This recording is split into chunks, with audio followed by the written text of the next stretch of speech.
Muy buenos días a todos y bienvenidos al Instituto Universitario Ortega y Gasset. Mi nombre es Diana Plaza, coordinadora de comunicación, y hoy en nuestros foros debates del seminario permanente de rumbo a las elecciones del 1 de julio tenemos el gusto y el honor de tener con nosotros al presidente de Nueva Alianza, Luis Castro. Bienvenido. Mil gracias por invitarme. El Instituto Ortega y Gasset tiene siempre una vocación de velar por los valores democráticos, la cultura cívica, y en ese espíritu es que hoy iniciamos la apertura a los partidos políticos.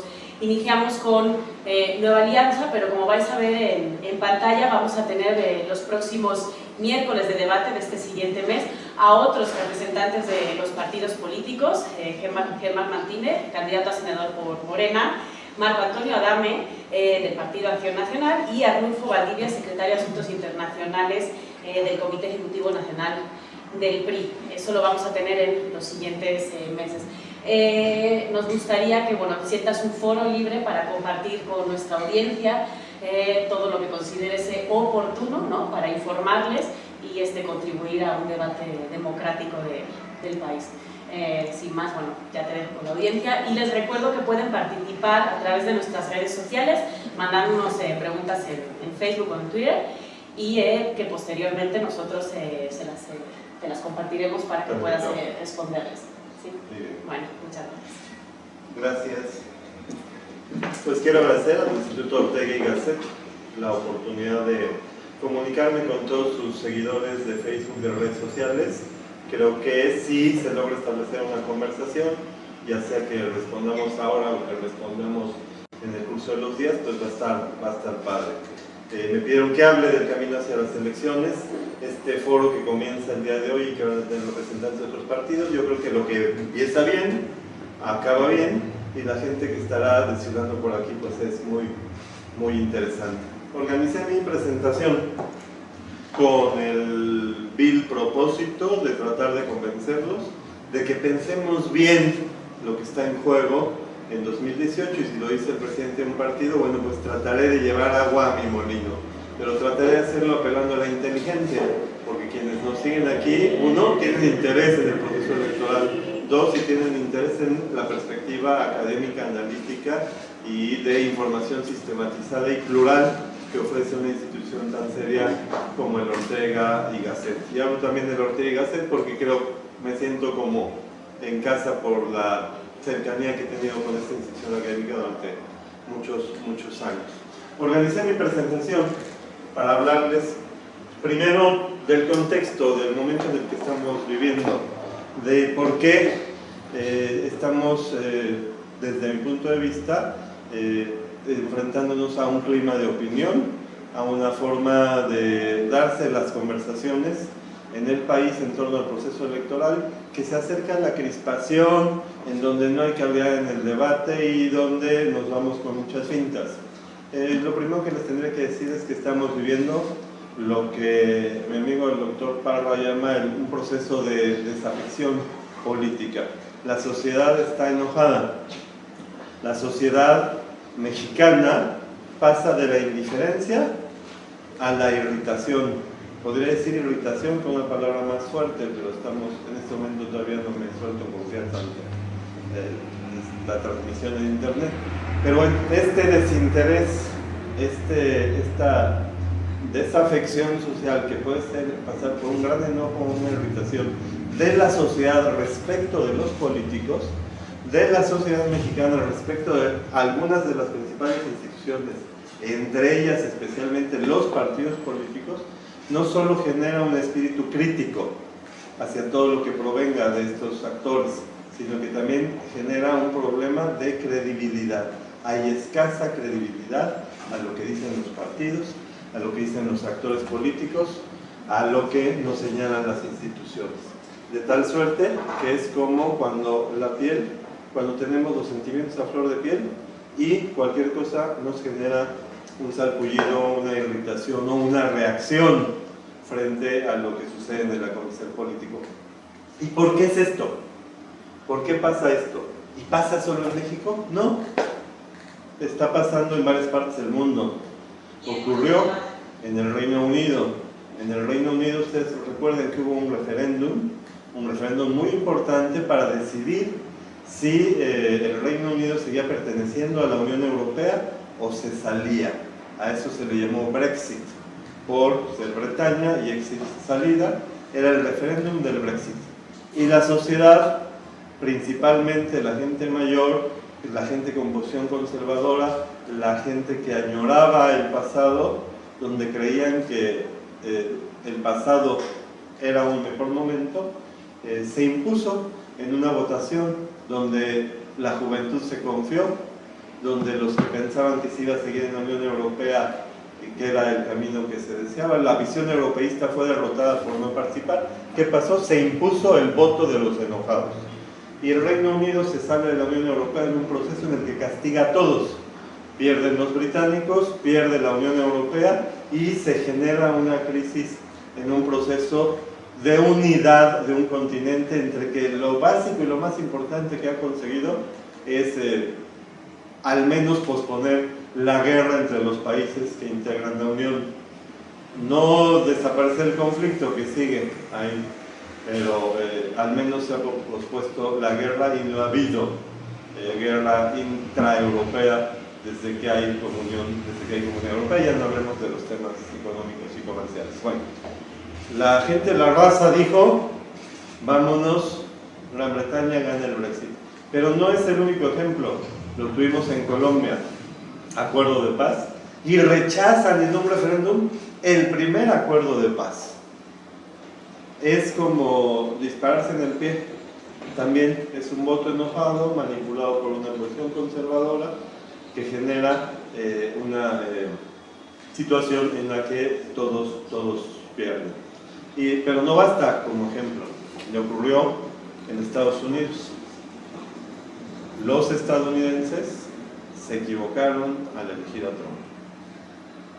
Y las consecuencias de elegir a Trump no solo han sido negativas para los estadounidenses, han sido negativas para todo el mundo.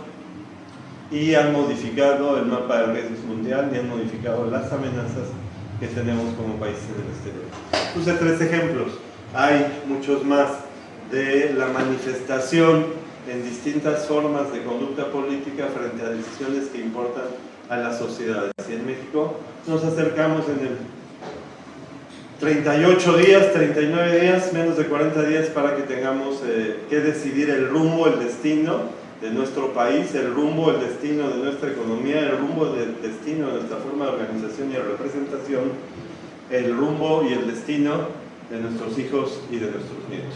Ahora, ¿y enojados por qué se enojan en el mundo? ¿Por qué se enojan en México? Desde mi punto de vista hay 2 déficits derivados de la globalización y del modelo de desarrollo. La globalización, ¿qué significa? Significa la interacción y la interrelación de una serie de flujos de relaciones financieras principalmente, comerciales, de intercambio, y en ese intercambio, el intercambio de la información, que ha llevado a una interdependencia e interconexiones a las que todos estamos expuestos. Todos somos beneficiarios. Todos significa todos. El crimen organizado, como la banca, como las empresas multinacionales, como las organizaciones no gubernamentales, dependiendo de cómo utilicemos esa inserción en el mundo globalizado, al cual se insertó, se impuso en Occidente un modelo de desarrollo que algunos lo calificaron como ese neoliberalismo que surge, que agarra fuerza con la Thatcher y con Reagan.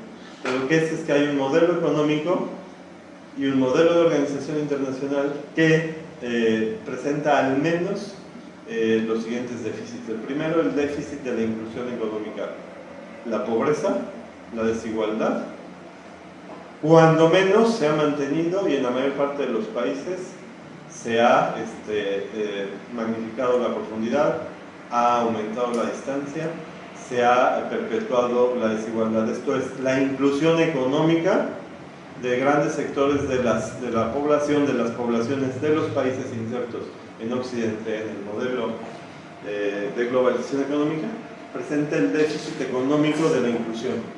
no se ha abatido la pobreza ni se ha reducido la desigualdad en Occidente. Y esto se siente en las sociedades.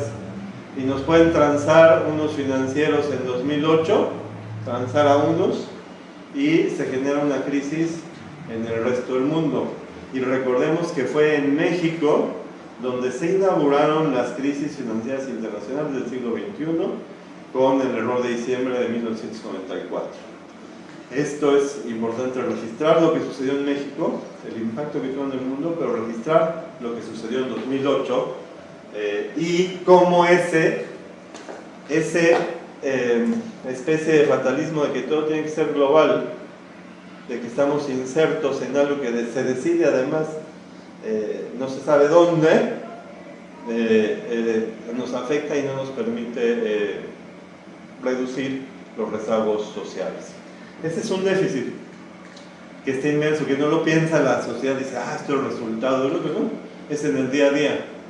Es, tengo que tomar el metrobús para acercar, no, tengo que tomar la micro, antes era la combi, era mejor tomar la combi turquesa, pero bueno, se toma la micro, se baja de una parada, toma el otro micro, llega al microbús, al metrobús, al metro, o a cualquier forma de movilidad, a caminar, para trasladarnos 1 hora, 1 hora y media, 2 horas, y hay hasta quien se traslada 3 horas para ir a trabajar a los lugares, al polígono industrial, al lugar de las maquiladoras, aquí puede ser a Santa Fe, al centro de la ciudad, en fin, una movilidad y un esfuerzo terrible. Cada vez me alcanza menos para el transporte. ¿Y qué creen? Que en el transporte tengo miedo, porque me pueden asaltar. ¿Qué creen? Es más, ya sabemos en la parada en la que se sube, los que nos bolsean, al menos a los que estamos en las orillitas de la micro. ¿Qué creen?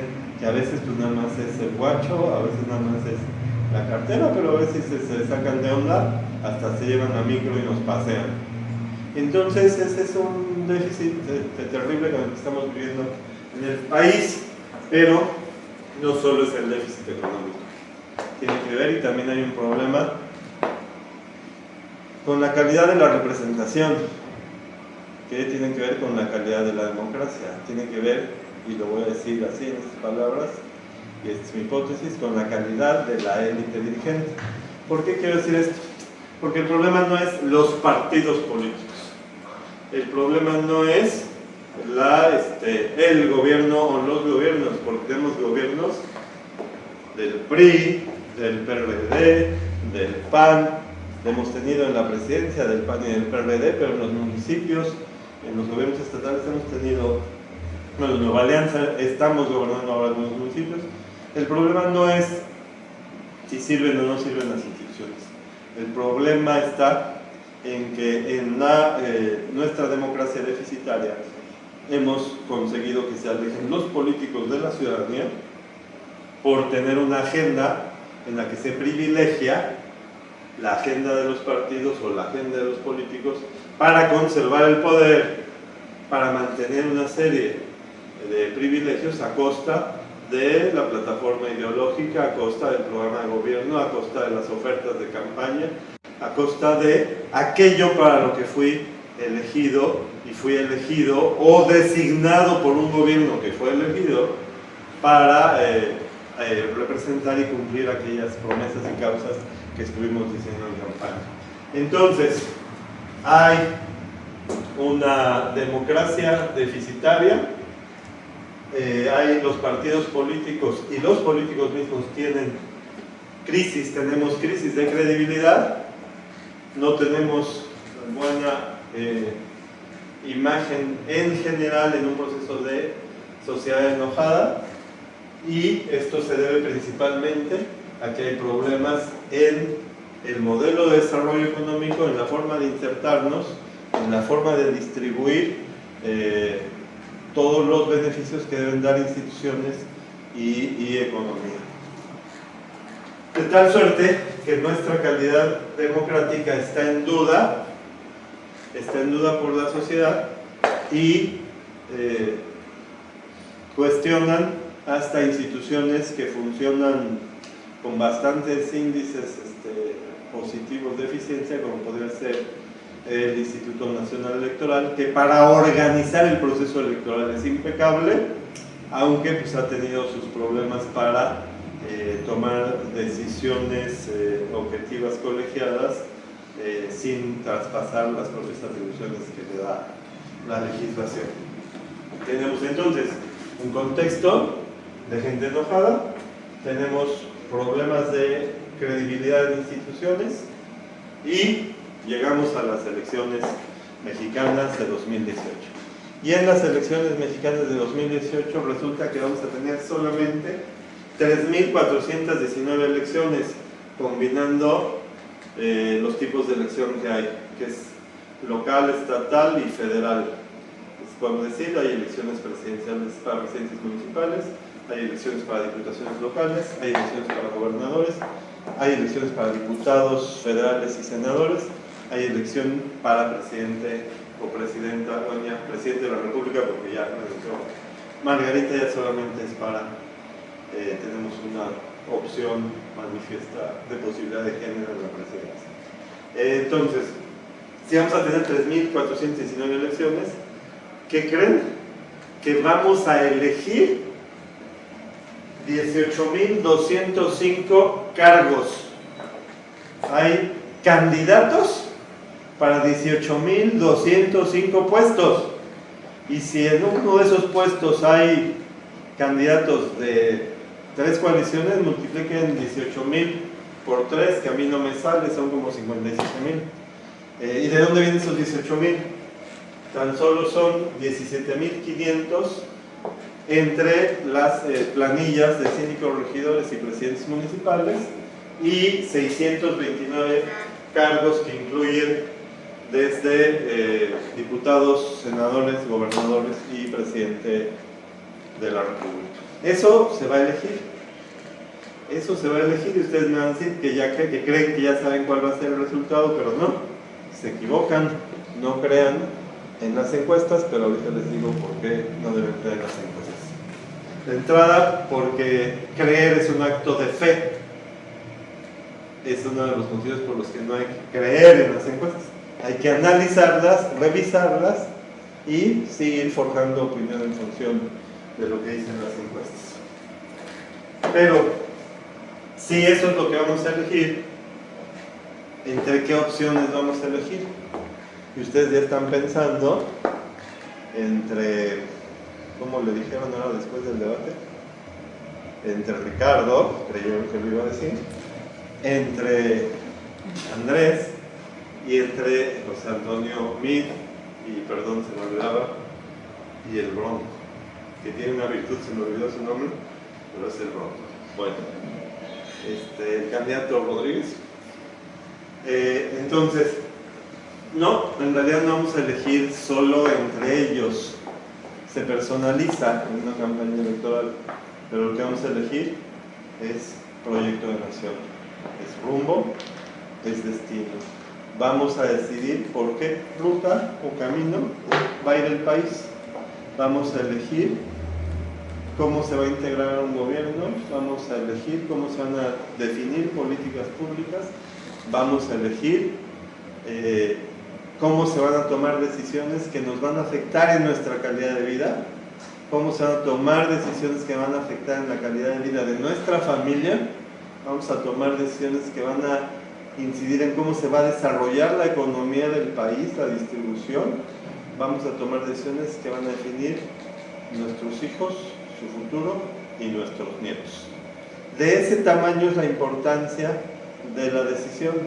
Por eso es difícil concebir que alguien sea capaz de votar enojado. El que se enoja pierde, el que actúa enojado, el que se enoja con sus hijos, en su casa, en su trabajo, tiene reacciones en donde son más las tripas que la cabeza, lo que nos permite analizar y tomar la decisión. Es una decisión intempestiva de marcar un logotipo. ¿Y quieren saber cómo se expresa esto? Pues se expresa de la siguiente manera. Aquellos que en su molestia con los políticos son indiferentes, aquellos que dicen la política parece que está hablando ahorita en Facebook, la política es para los políticos, para los partidos. Yo a mi changarro, yo a mi trabajo, yo a mi escuela, yo con mis amigos, yo a la cascarita, yo hago mi vida y que la política la hagan los políticos.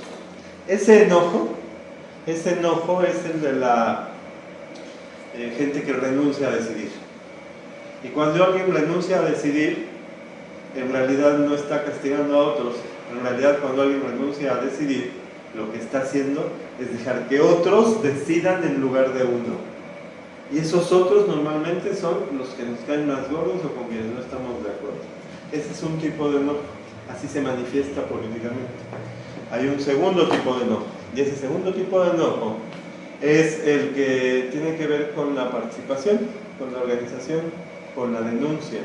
Es el de aquellas señoras que se organizan para defender el parque de enfrente de su casa. Es el de aquellas señoras que se organizan para evitar algún atropello de alguna autoridad municipal, local. Es el de aquellos, voy a poner un ejemplo muy bueno, que es el de aquellas organizaciones de la sociedad civil que lograron hacer que el Congreso mexicano aceptara lo que se llama la iniciativa de la Declaración 13.3. ¿Recuerdan ustedes? Declaración patrimonial, declaración de intereses, declaración de impuestos para tratar de transparentar el patrimonio de los políticos. Bueno, es el resultado de que había gente enojada con la corrupción, que quisieron mejorar el sistema de transparencia, que como había gente talentosa, gente del CIDE y de otras instituciones académicas, gente con experiencia en esa cosa que inventamos que son organismos autónomos, crearon una propuesta y que lograron imponérsela a los políticos. Esa es un enojo ciudadano expresado de manera organizada y donde se generan decisiones que pueden aparentemente ser convenientes para los demás. Entonces hay un enojo que se abstiene y que deja que otros decidan. Hay un enojo en el que otros participan, denuncian, se quejan, a veces con mucha razón, a veces sin razón, a veces incluso propensos a la manipulación, a veces generando energías sociales y convocándolo. Es el enojo que se expresa, por ejemplo, en la plataforma de internet change.org, donde recaba solidaridad y cooperación. Entonces es un enojo positivo porque se canaliza la energía social para construir y para hacer que los políticos rindan cuentas, pero en general es un enojo positivo. Hay un tercer enojo, es el enojo que quiere castigar, es el enojo que quiere venganza, es el enojo que dice así, pues me las pagan. Ah, sí, oye, pero que te va a afectar, oye, pues a mí no, a mí me las pagan, te vas a enterar y me las pagas. Y eso lo manifiesto y no apruebo el acuerdo de paz de Colombia. Ah, sí, pues tengan a su Trump. Ah, sí, pues nos salimos de la Unión Europea. Y así podríamos seguir y llegar al caso mexicano. ¿Cómo voy de tiempo? Estamos bien, 26 minutos. Tomo agua y continúo con ustedes.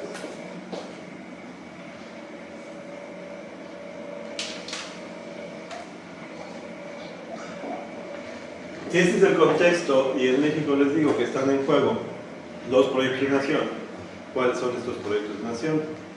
Suelo decir, y lo suelo decir tantas veces que luego ya me dicen en mi oficina que si renovo los ejemplos, pero no lo había dicho a través de este medio, que podemos elegir entre la posibilidad de subirnos a un tren de alta velocidad del desarrollo sustentable, en el que por fin México sea una gran potencia, en el que resolvamos los problemas de inclusión que les decía, en el que reduzcamos la pobreza, en el que estemos por la inclusión, y hablaré de inclusión más adelante, que entendemos por inclusión.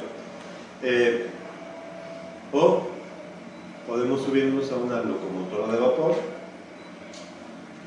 que como foto de casasola tiene una soldadera colgada, está en sepia porque no alcanzaron color y va en sentido contrario de la historia. Es bonita la locomotora y echa además vapor. Suena bonito el chic, chic, chic, chic. No alcanza grandes velocidades, pero eso no importa, mejor, porque va en sentido contrario de la historia y además en un país en el que ya no hay tren de pasajeros, salvo el de Chihuahua. Eso es lo que está en juego. Está en juego si se elige a una coalición que entraña grandes contradicciones, como la que encabeza Andrés, y grandes contradicciones porque tiene lo mismo a el PT, un partido de histórica lucha de izquierda, muy parecida a la de Corea del Norte, lo dicen ellos, y el PES, un partido confesional, un partido que está en contra de los derechos de las mujeres, por ejemplo, o que incluso es un partido confesional inconfeso porque la ley no permite que de manera explícita tengan el tipo de posiciones los partidos políticos que la ley no.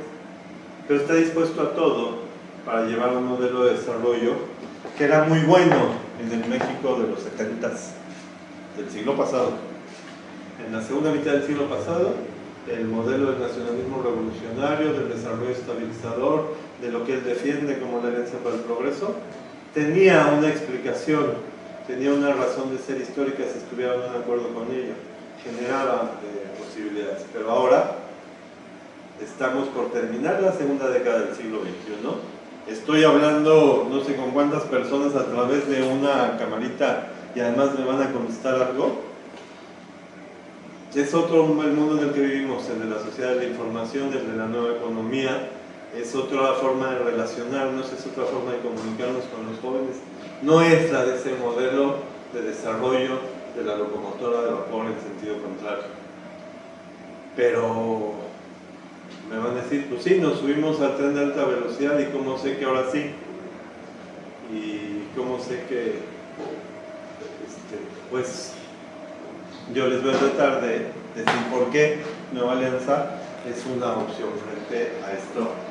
Y tiene que ver con los problemas que tiene el país, tiene que ver con los desafíos que tenemos en México y les explicaré cómo en Nueva Alianza hemos tomado las decisiones de participar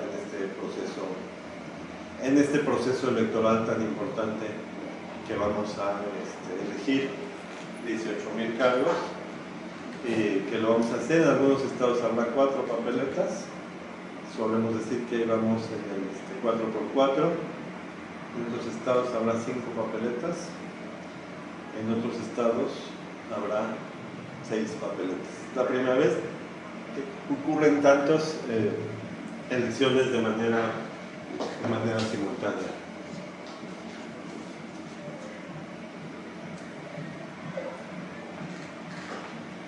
Trataré de ser breve y sintético. Problemas externos. Problemas exteriores, tenemos un reacomodo del mercado internacional derivado, de que se está cuestionando el paradigma que imperaba a partir del libre intercambio comercial, en donde todas las fuerzas venían a la integración, al flujo rápido de intercambio comercial, reduciendo aranceles, frente a un nuevo proteccionismo. Es relativo ese nuevo proteccionismo, porque ya algunos países europeos se resistían a dejar de subsidiar el campo, Francia por ejemplo, pero en una batalla en la que se imperaba el proceso de internacionalización, de intercambio global, y surge un nuevo proteccionismo. Y este nuevo proteccionismo va a tener un destino en función de una correlación de fuerzas que se está construyendo. Los populismos en los procesos electorales siguientes a Estados Unidos lograron verse más lentos o se detuvieron un poco. En Francia se detuvo con el triunfo de Macron, por ejemplo, pero creció mucho Le Pen y su neoconservadurismo. Pero en Italia volvieron a ganar procesos electorales, en fin, ahí va en un avanzar, retroceder en distintas partes del mundo. Entonces tenemos un nuevo desafío con un paradigma de intercambio comercial distinto que se enfrenta al que estaba prevaleciendo y con rezagos que derivan de ello. Tenemos un nuevo reacomodo en las propiedades de los medios de comunicación internacional, sus empresas que se atraviesan y su relación con los propios gobiernos que derivan de ello. Tenemos un reacomodo de las plataformas industriales que van a reaccionar en función de las propias expectativas que dan procesos como el electoral en México. Me contaba un amigo de una consultora internacional que estaba rindiendo un informe a sus clientes inversionistas en una reunión semestral, donde primero les daban los escenarios económicos de México y luego le explicaban el contexto político. Y le dicen, no, ahora lo hacemos al revés, háblanos primero de política. Hablaron 2-3 horas de política y de economía al final. Y entre los clientes inversores estaban los inversionistas de fondos de un país, de Países Bajos, fondos de pensiones, de retirados, de jubilados que tenían sus fondos, y este inversionista lo que hace es colocar el dinero de los jubilados holandeses en distintas partes del mundo. Y entonces dijo, en México tenemos 18,000 millones que los vamos a sacar en caso de que el resultado electoral nos lleve a la incertidumbre, o sea, si antes cuando ganan, los vamos a retirar temporalmente, vamos a ver cómo se comporta y ya vamos viendo si lo vamos regresando. Es un fondo de inversionistas que lo tiene dispersos entre CETES y otras ofertas, 18,000 millones de dólares, que solo si gana antes de que comience a gobernar, ahora sí que antes de que se equivoque, se retira y se pone a ver, y en función de eso vuelve a regresar. El capital se va rapidísimo, pero regresa poco a poco. Ese es un desafío y un riesgo que está presente en la economía para todos los países. En el caso de México, por tener elecciones y por un error que tenemos, que es porque entre el día que se elige y el día que se toma protesta pasa mucho tiempo. Ese tiempo es desfavorable para la economía y para la gestión de la administración de lo público en el país. Bueno, ese es un tipo de desafío. Pero también tenemos el desafío de conflictos armados. No debe extrañarnos que lo estamos viendo en el caso de Siria, lo estuvimos viendo en los escarceos con Corea, el que tengamos una nueva correlación de fuerzas mundiales en términos de conflictos armados, de intervenciones de países y de reacomodo de una organización de Naciones Unidas que si ya tenía crisis de representación y se estaba reformando con el nuevo papel de Estados Unidos. Estamos que no sabemos para dónde van los tiros. Y tercero, nuestra relación como país frente principalmente a los Estados Unidos con un presidente que nos es adverso, que nos es muy adverso como Donald Trump, y que no solo nos es muy adverso, sino que puede reelegirse, y si se reelige, el próximo presidente de México va a estar 6 años con 6 años de Trump. Tendremos que trabajar para que no se reelija Trump y para ganar las elecciones con la mejor opción mexicana. Pero ese es un escenario posible. Lo que quiero decirles en síntesis es que el exterior tiene nuevas amenazas y pocas nuevas oportunidades. Hay oportunidades, pero no son nuevas y son pocas. Y en el interior tenemos el principal problema del país, es la pobreza, es la desigualdad. La gente creemos que es la seguridad. La seguridad está gravísima. Están los niveles de violencia muy altos, en distintas zonas del país más altas. Ahora ha habido, según las cifras, ya más de 90 políticos de distinto nivel y representación que han sido objeto de muerte violenta, candidatos, presidentes municipales, etc. Pero, como siempre digo, lo que importa más es la seguridad de la ciudadanía. ¿Está mal la seguridad?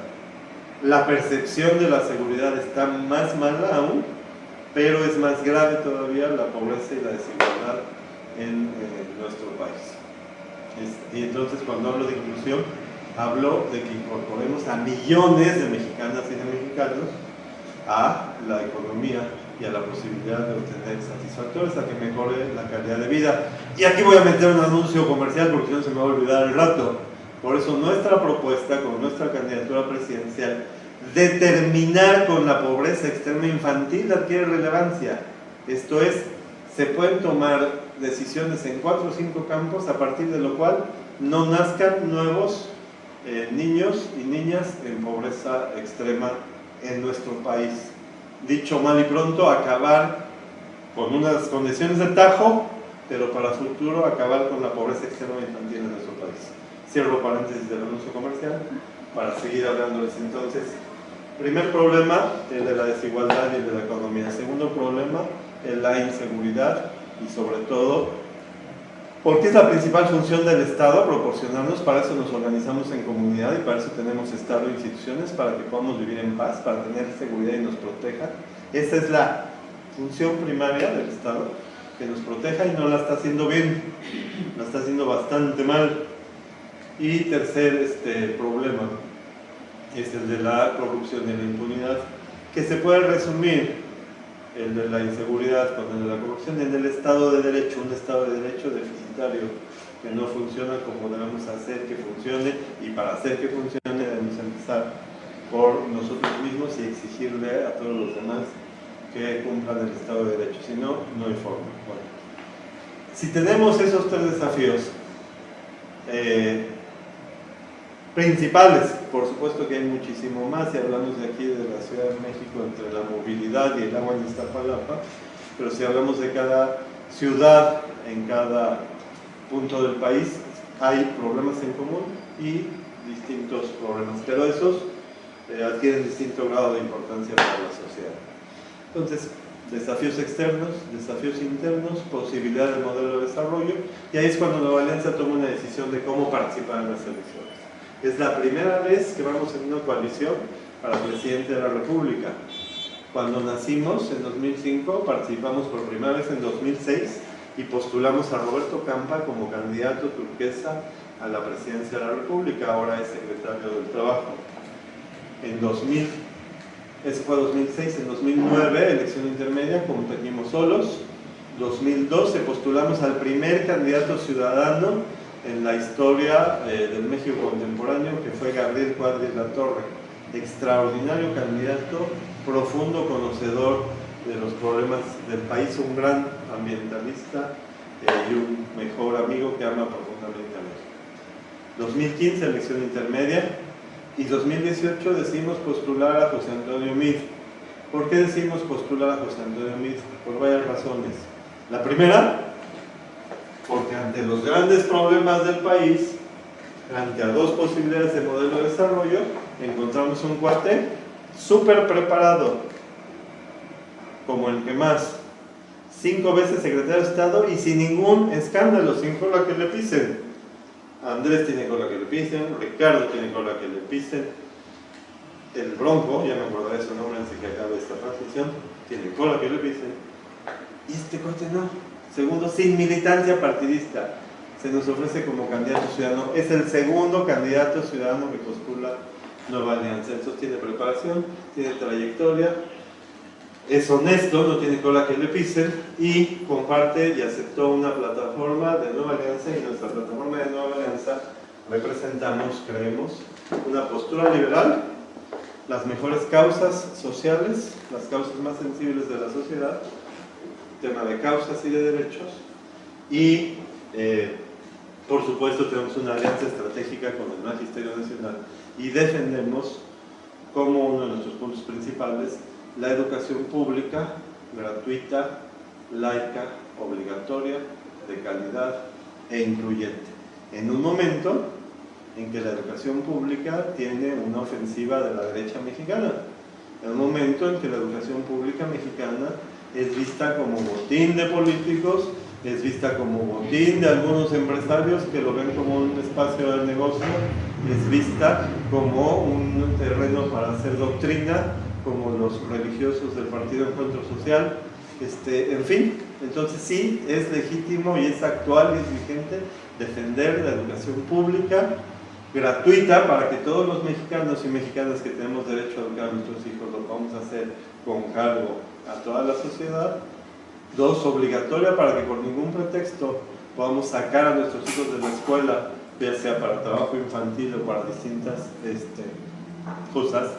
Entonces, gratuita, obligatoria, de calidad, porque tiene que ser pertinente lo que obtienes ahí para enfrentar los desafíos de la vida. Y cuando decimos incluyentes, porque no con pretexto de la calidad, las escuelas que son unitarias, que están en zonas rurales, no reciban apoyos porque no tienen los mejores índices de eficiencia terminal que tienen otro tipo de escuelas o de espacios educativos públicos.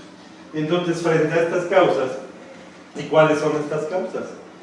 Todo aquello que tenga que ver con el ejercicio, con la conquista y el ejercicio de derechos y libertades, ahí está Nueva Alianza. Somos la organización política que mejor representamos los derechos de las mujeres, el derecho de la mujer a participar en todos los espacios de la vida pública y en todos los espacios de la vida privada.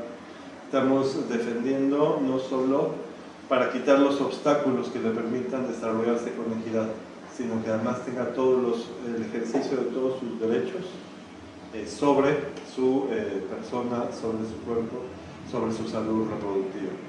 Entonces debe participar en la economía, debe participar en política, debe de participar en la vida social y además lo debe hacer empoderada a partir de sus propias decisiones y con una modificación del comportamiento del resto de los actores que nos desarrollamos con ellas. E incluso estamos a favor de una nueva masculinidad en la que podamos compartir aquellas padres de las que hemos estado excluidos en una cultura machista.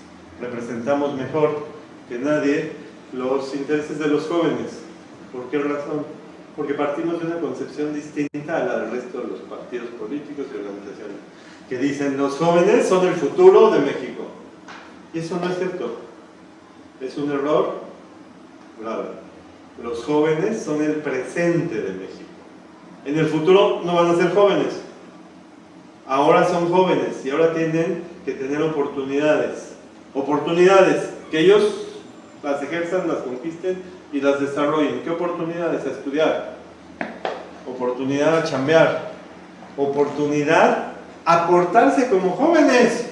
Esto es al ocio, al deporte, a la expresión artística y hasta estar conectados y enclavados en una maquinita para conectarse así con el mundo y relacionarse así con lo demás, en el marco de su decisión, pero además en una nueva sociedad en la que los jóvenes, cuando dejen de serlo, formen parte de un México mejor. Y esas son oportunidades para los jóvenes y derechos para los jóvenes, lo que Nueva Alianza plantea. Y por supuesto, siempre hemos dicho, no hay partido político o persona que pueda manipular el voto de las maestras y los maestros de México.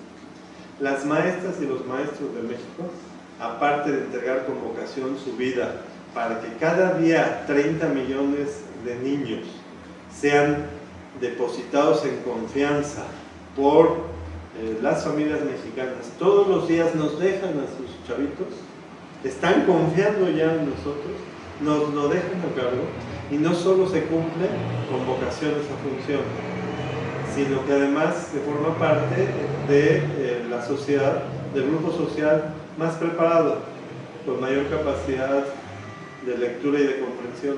Por lo tanto, nadie puede manipular el voto de las maestras y los maestros de México.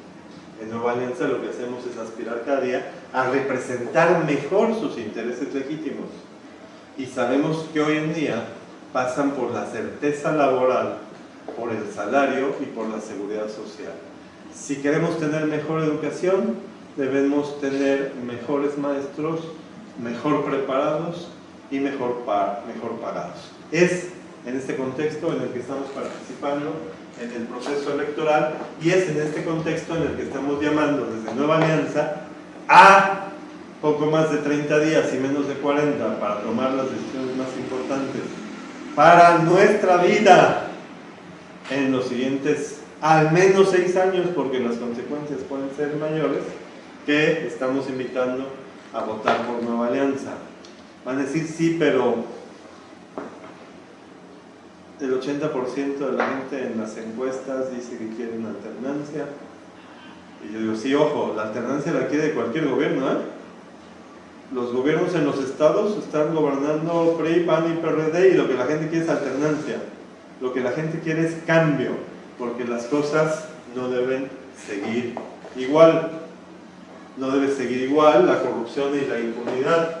Cuando inscribimos a Meade como candidato presidencial, dije yo en el Instituto Nacional Electoral, las cosas no pueden seguir igual. No puede seguir igual un lento crecimiento de la economía, que a pesar de que ha generado empleo, lo que no ha logrado es romper la barrera de la desigualdad social. No puede seguir igual que el reclamo por que no haya corrupción y que no haya impunidad, y el Sistema Nacional Anticorrupción esté secuestrado por los propios partidos políticos en el Senado de la República.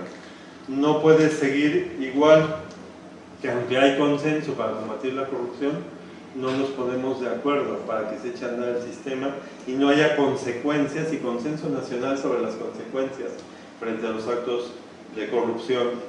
No puede seguir igual que nuestro sistema de representación podamos elegir a gente que está alejada, cuya agenda está alejada de la agenda de la sociedad.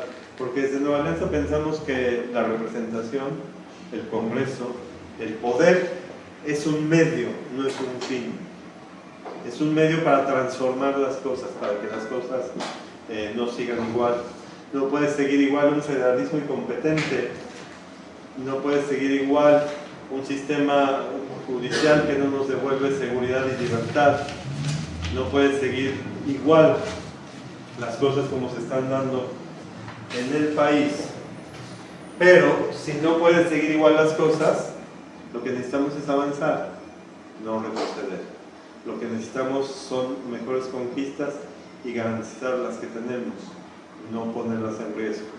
De tal suerte que decimos desde nuestra Nueva Alianza que el voto útil es votar por Meade en Nueva Alianza. Podemos decir, por eso decimos en Nueva Alianza que si quieres castigar a los partidos del siglo pasado, al PRI, al PAN, al PRD, y no eres peje zombie, el voto útil es por Nueva Alianza.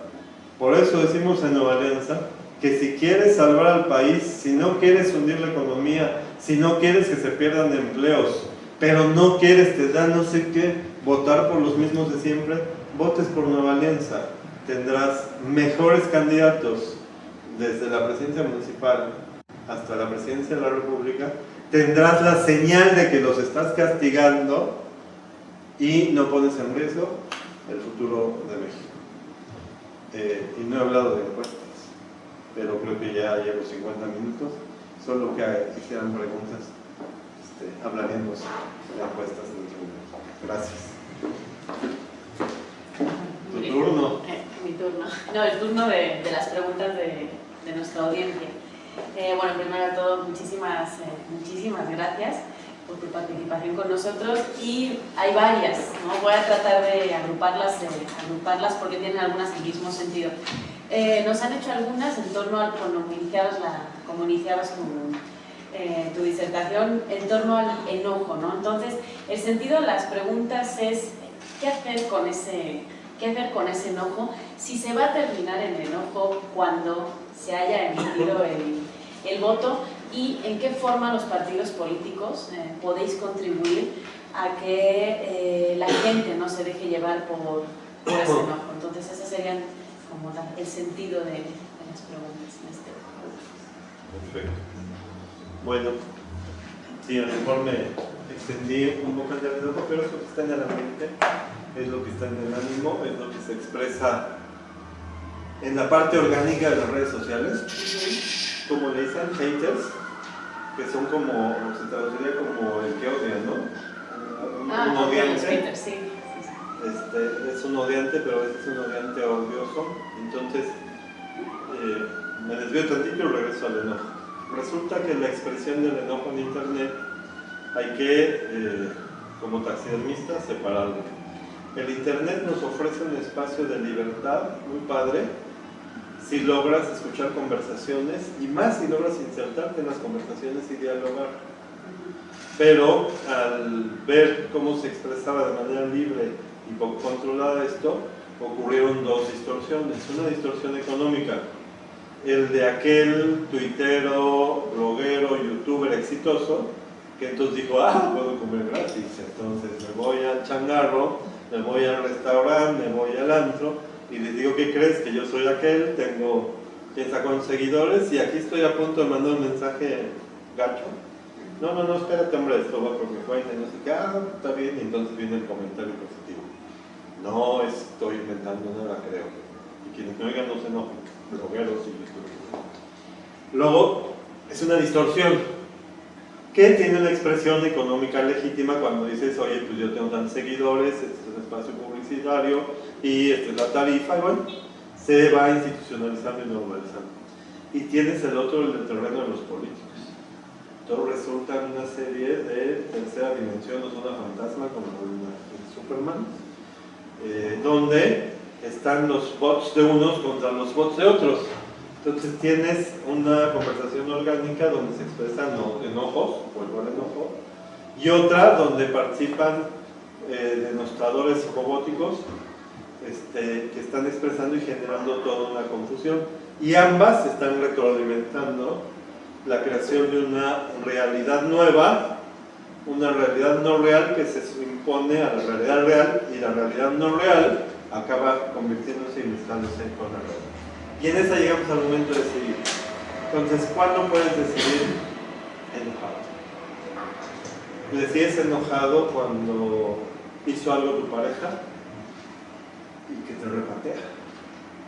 Volteó a ver a otro o a otra, no se acordó de la fecha del aniversario, fue descuidado, tuvo una desatención o hizo una canallada realmente. Y tienes varias formas de resolver.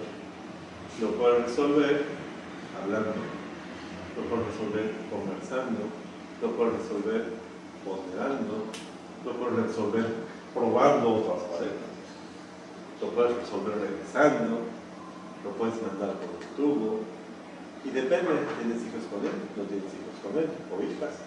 Entonces, en tu relación, lo normal es que cuando reaccionas enojado, te ofuscas.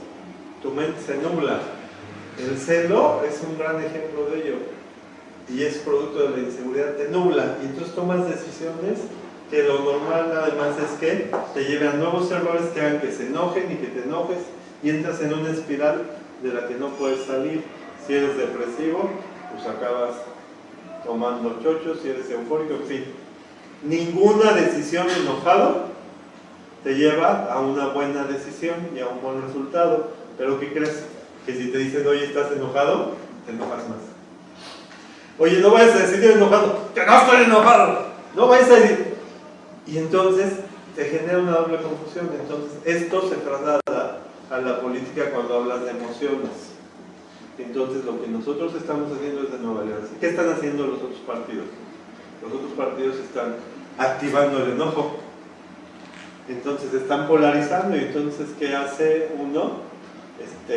Dos, Ricardo y Andrés, pues critican a todo lo anterior está malo y todo eso, porque creen que así se ponen del lado de los enojados, y los enojados dicen, este está de mi lado. Y entonces están compitiendo por exacerbar un enojo, y además entre ellos, como en el debate de hace unos días, entre ellos, en vez de argumentar, ya pasaron a decirse adjetivos calificativos. Y cuando un político le dice adjetivos calificativos a otro político, es cuando se le acabaron los argumentos, cuando ya no son las ideas, cuando no ya te dicen, mira, mi propuesta económica es mejor que tu propuesta económica. No, mentirosito, mentirosote, mentirosazo. Entonces eso exacerba el enojo y no se capitaliza. Entonces la pregunta nos llevaba a uno, ¿cómo qué hacer? Lo que nosotros tratamos de hacer desde Nueva Alianza es decir, piénsalo bien, por lo que más quieras. Te vas a tomar una decisión, y esa decisión va a tener consecuencias en lo que más quieres. ¿Qué es lo que más quieres? ¿Tu chamba? ¿Qué es lo que más quieres? ¿Tu familia? ¿Qué es lo que más quieres? ¿A tus cuates? ¿Qué es lo que más quieres? ¿El fútbol? ¿Qué es lo que más quieres? ¿Los videojuegos? ¿Llegar al videojuego? ¿Qué es lo que más quieres? ¿Qué es lo que más te importa? ¿Tu madre que la estás cuidando? ¿Tu nieto que viene en camino? ¿Qué es lo que más quieres? Bueno, piensa lo que le conviene a lo que más quieres, piénsalo bien y así vota. Respira. No dejes de estar enojado, pero piénsalo bien. Vota por Nueva Alianza, y luego participa para canalizar esa energía para exigir que por quien votaste cumpla. Eso es lo que tenemos que hacer. Entender y comprender el enojo y apelar a la razón y no al entripado. Hay otra pregunta en torno a la educación y la voy a leer literal. Dice: ¿cree usted que la educación pública laica debe mantenerse así o cree que debe flexibilizarse ese principio de la educación pública en México? Sin duda, sin la menor duda, pero es cuestión de patria o muerte, se debe defender no solo la educación laica, sino el laicismo en todas las instituciones públicas, mientras México sea una república federal democrática. ¿Por qué razón? Porque en el momento en que se pierde el carácter laico, que no es antirreligioso, sino que garantiza la libertad de las mexicanas y los mexicanos para elegir la religión que quieran, la religión en la que crean, ejercer esa libertad de creer o no creer, de practicar un culto o no practicarlo, pero eso no te lo va a imponer el Estado, y eso no lo vas a hacer ni en la escuela ni en las instituciones públicas. Por ejemplo, en las escuelas públicas en los países donde han sido flexibles con el laicismo, ¿qué ha pasado? Te dejan de enseñar la teoría de la evolución y muchos conceptos científicos y solo te enseñan la teoría de la creación y te van imponiendo la creencia dominante respecto de lo demás, y en un momento en que tú estás como esponjita con poros abiertos, entonces va en contra del propio desarrollo científico. Entonces no hay ninguna entrada para que la educación pública deje de ser laica. La educación privada, como quieran, los que la pagan, los que inscriben a sus niños, puede ser. Hay escuelas hebreas en México, hay escuelas de distintas religiones y esas tienen todo el derecho a participar. Acaba de haber una reforma legal en México a la que Nueva Alianza se opuso, que fue para la objeción de conciencia en los servicios de salud. Fue un error gravísimo de los senadores, fue una jugada política equivocada del PRI en el Congreso y fue un error de los senadores que lo aprobaron, la reforma, porque lo que va a ocasionar la objeción de conciencia como está, si no logramos contenerla con unos lineamientos que debe sacar la Secretaría de Salud, va a ocasionar de entrada que mujeres mueran. De entrada, que se puedan cuestionar trasplantes de órganos, transfusiones sanguíneas, que te hagan la circuncisión, bueno, a ti no, a los chicos. Entonces, no. En un sistema de salud privado, adelante. No quieres hacer circuncisión, no las hagas. O es obligatorio todos los días que nada, pues si lo llevas ahí. Pero en el sistema de salud pública es salvar vidas. Y ese error, y aquí le hice un llamado yo el otro día a las senadoras del PRI, porque yo les decía, les hicieron violencia política cuando las disciplinaron para votar por eso. Debieron oponerse al movimiento. En torno al segundo debate, Nueva Alianza y sus propuestas sobre los mexicanos en el exterior, sobre política exterior. Sí, en Nueva Alianza tenemos una de las propuestas más avanzadas en el tema de atención a los migrantes. Identifiquemos que hay 3 tipos de migrantes.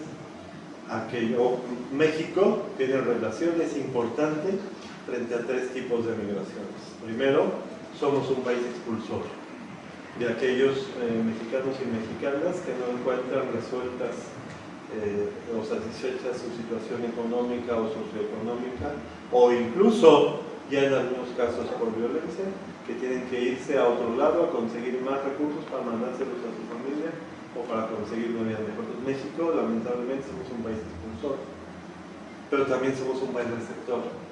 Y somos un país receptor porque tenemos mejores condiciones que otros países y que deciden venir a México.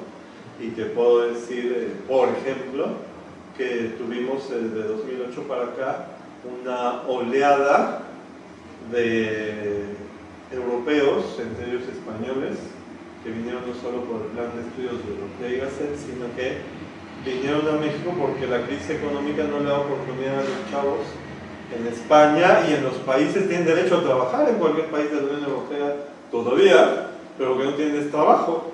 Y entonces se lanzaron. Entonces tuvimos una oleada receptor de migrantes europeos ahorita mismo que están viniendo a México porque hay oportunidades todavía. Tenemos también en el público está alguien que vino antes, ya es mexicano, por cierto, no lo ven ustedes, pero está. Entonces somos un país receptor, somos un país de paso, y un país de paso que cuando se interrumpe el paso se quedan, entonces se convirtió en país de destino sin que fuera la intención original. Donde fue el debate, hay una comunidad de haitianos que además están generando una gran integración con la economía y con la sociedad mexicana de manera relevante y admirable. Bueno, de entrada, como persona un migrante, voy a decir algo cuestionable, intercontrovertido, pero alguien que migra es alguien que tiene ventajas sobre sus connacionales, porque es alguien más audaz, alguien más valiente, alguien más osado y alguien que está dispuesto a hacer más cosas por los suyos. Quien migra por decisión, porque también tenemos desplazados. Ahora no tenemos grandes desplazados a México, pero los tuvimos cuando había guerra en Centroamérica, o guerrilla, o conflicto armado. Tenemos todavía algunos desplazados productos del crimen organizado, pero en menores, no desplazados políticos, sino en menores instancias. Europa está teniendo unos desplazados de manera impresionante, pero es otro tipo de migración. Bueno, ya puestos en cuanto a los mexicanos que viven en el exterior, sobre todo en Estados Unidos, debemos devolverles derechos. Y devolverles derechos pasa incluso porque hemos planteado que exista una sexta circunscripción para que se puedan elegir entre los mexicanos en el exterior una representación en el Congreso para que puedan formar parte del proceso de decisiones. Independientemente de eso, que debemos de dar un trato humanitario igual, debemos abrir nuestra frontera para integrar y respetar los derechos humanos en el mismo sentido con la misma emisión que exigimos que se defiendan los derechos de los mexicanos en Estados Unidos o en otros países. Y hay otras en torno a, igual, nuevamente, propuestas de nueva alianza, en concreto para los jóvenes y también para los adultos mayores.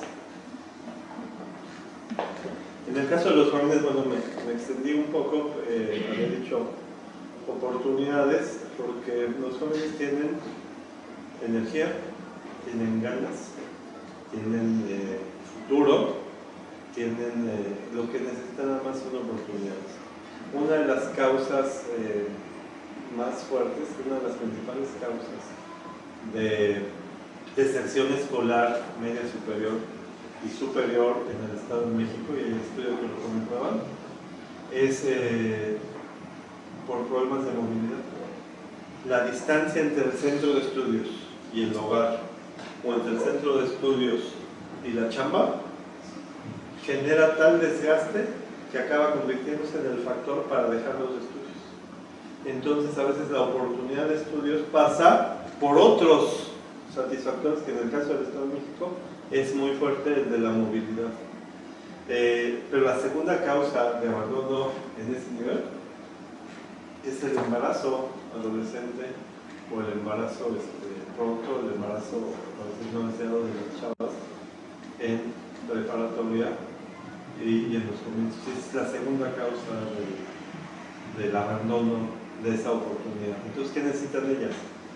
La oportunidad de tomar la decisión que tengan que tomar en su propio derecho, pero la oportunidad de seguir estudiando,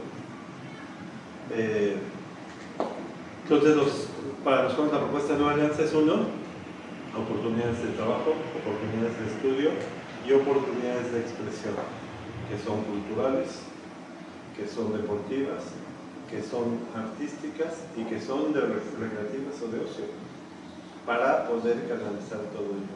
Y si lo podemos hacer de manera organizada y cooperativa, por ejemplo, ¿en qué ciudad importante del país tienes pistas para hacer skate? No hay pistas para hacer skate, entonces tienen que hacerlo en el peligro. Ya no hablamos de ciclismo urbano, ¿no? Pero para subirte a la patineta, ¿dónde hay un parque que te permita? En la Ciudad de México, que está choncha y grandota, exprofeso para eso habrá una pista. En el país esto pasa por la infraestructura, pasa por las formas de política urbana también. ¿En qué Ciudad de México? Y ahí sí creo que ninguna hay posibilidad de practicar el parkour. Algunos no saben qué es el parkour, ¿verdad? Busquen ahí en Google exactamente parkour. Entonces, ¿dónde se puede practicar? Entonces tenemos que darle todo esto a los jóvenes. Y Nueva Alianza, acabamos de entregar premios en Tijuana, lo que estamos haciendo es convocatorias. Hicimos un hackathon, que es el final, también busquen en Google hackathon, con H. Hicimos un hackathon que es el happening final de todo un proceso de convocatoria a las instituciones de educación públicas y privadas superior, donde hubiera cualquier planteamiento de tema científico, con ALDEX, universidades tecnológicas, para que presenten proyectos de investigación que puedan concretarse y convertirse en un producto. Y acabamos de entregar premios el sábado, justo antes del debate, a la aplicación de biotecnología en la Universidad Autónoma de Baja California. Unos chavitos que están cultivando grillos, no políticos, chapulines, 2 clases de chapulines, hacen harina de chapulín o harina de grillo para alimentar peces, y si alimentan la lubina la hacen más nutritiva, con mejores proteínas y con poco colesterol. Y entonces ya tienen la marca comercial que se llama Bichos para esta harina que genera. ¿Y qué es lo que hicimos? Y ya tuvieron capacitación para poder vender, ya tuvieron capacitación de propiedad intelectual, ya tuvieron capacitación de marketing, porque se los abrimos con la Nueva Alianza, los diputados de Nueva Alianza, que presidimos la Comisión de Ciencia y Tecnología, CONACYT y las instituciones de educación. Cuando decimos en la propaganda política, es que se no quiere a las instituciones, no, es que hay que defender las instituciones. Traducción para el público, es esto que hicimos. Cámara de Diputados, Comisión de Ciencia y Tecnología, recursos CONACYT, Consejo Nacional de Ciencia y Tecnología, convocatoria de chavos que en la Universidad Autónoma de Baja California o del CONALEP, la Ensenada, generan un proyecto y tienen espacio para participar y para convertirlo en su propia empresa. Entonces ¿cuál es lo importante? El talento de los chavos para inventar algo. Lo que hicimos es conjuntar a muchos para darles la oportunidad de que lo echen a andar. Pues muchísimas gracias, Luis Castro, presidente de Nueva Alianza, por acompañarnos en el seminario permanente y en el foro debate, esta vez abierto a los partidos políticos. Les invitamos a seguir con nosotros en las siguientes transmisiones del mes. En pantalla les ponemos en este momento nuestros siguientes invitados. Y mañana también los invitamos a que nos veáis la transmisión en vivo que vamos a estar haciendo desde el Ateneo Republicano Español en torno al Seminario Permanente de Observación Electoral, en el mismo sentido de proporcionaros información pertinente y puntual de cara a las decisiones que hay que tomar este 1 de julio. Seguidnos en redes sociales, ahí vamos a seguiros comunicando todo lo que estamos haciendo, y en nuestra página web podéis consultar también nuestra oferta educativa. Nuevamente muchísimas gracias, Luis, por acompañarnos, y a todos vosotros por haber seguido nuestra transmisión. No se pierdan los próximos, son interesantes.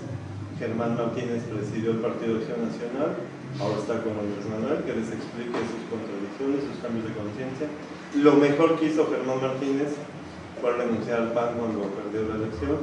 Viene Adame, un extraordinario político, representante de una corriente interna de Acción Nacional, que nos cuente qué van a hacer ahora que quedó un PAN desprovisto de doctrina en estas contradicciones.